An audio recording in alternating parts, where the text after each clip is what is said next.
روزگاری در یک روستا کوچک خانه قدیمی و متروکه وجود داشت که همه اهالی از آن می‌ترسیدند.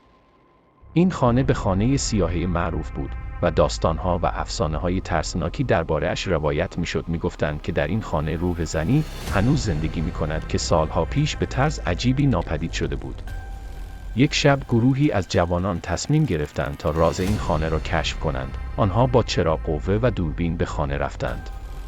در ابتدا همه چیز آرام به نظر می رسید، اما به تدریج صداهای عجیبی از خزیدن و زوزه شنیده می شد. دیوارها پوشیده از تار سپایر و گرد و غبار بودند. اما ناگهان یکی از جوانان در گوشه‌ای از اتاق با کمی تمرکز متوجه نور ضعیفی شد که از زیر درب یکی از اتاقها میتابید. آنها با احتیاط به سمت درب رفتند و درب را باز کردند. درون اتاق یک آینه قدیمی و شکسته قرار داشت که در آن تصویری از زنی با لباسی سفید و چهره غمگین دیده میشد.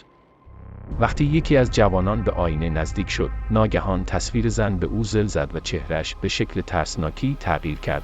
جوان به عقب پلکید و قدمی به عقب برداشت. در همین حین چراغ قوه‌ها ناگهان خاموش شدند و تاریکی تمام اتاق را فرا گرفت. صدای زوزه‌های وحشتناک از دور و برشان به گوش می‌رسید. جوانان ترسانده به سمت درب دویدند، اما درب قفل شده بود. در این لحظه صدای یک زن در گوششان طنین انداز شد: چرا به خانه‌ام آمدید؟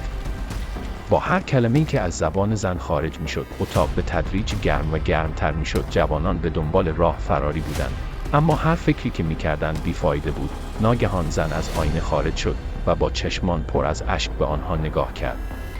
او گفت: من هرگز نمی‌توانم از اینجا برم. حالا شما هم بخشی از این داستان خواهید شد. و جوانان به تدریج ناپدید شدند، در حالی که روستا همچنان درباره آنها صحبت می‌کرد و داستان خانه سیاه به نسل‌های بعدی منتقل می‌شد.